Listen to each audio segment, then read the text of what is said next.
We have had the APEC summit, and one of the highlights of the APEC summit was the meeting between President Xi Jinping and President Trump, which was very productive and which had a good outcome.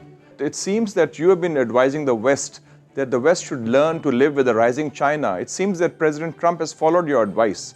So what's your take on the summit outcome, the meeting between President Xi and President Trump? So to me, that meeting showed the importance of having face-to-face meetings.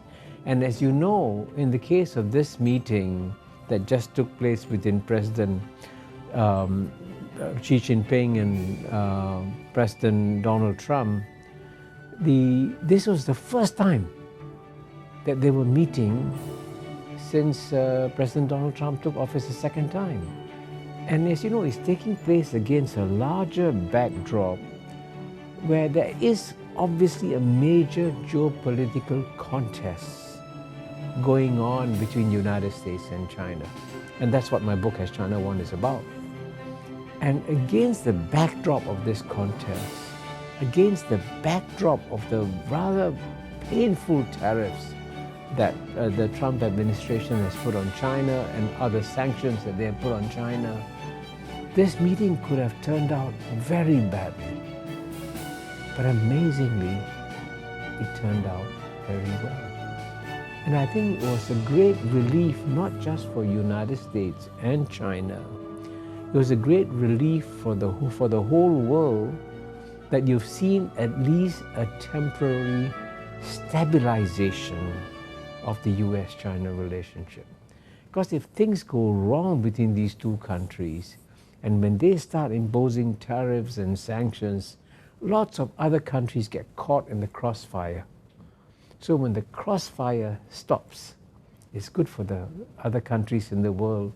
And I would say both President Donald Trump and President Xi showed great statesmanship in this meeting, and they realized that the world was looking to them to come up with an agreement to have at least a temporary truce in all the measures taken against each other.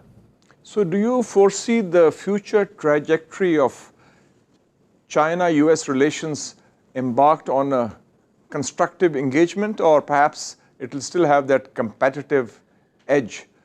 The fact that the United States is trying to push down China is something you can expect. This is what history teaches us happens. But nonetheless, even though this contest is inevitable, you can still impose guardrails on this contest to make sure that the contest and competition continues within certain boundaries and doesn't go out of bounds. So that, I think, is what we should hope for. The contest will definitely continue, but both sides should continue talking to each other face to face as often as possible, and then hopefully ensure that this competition remains within certain limits and bounds and not disrupt the rest of the world.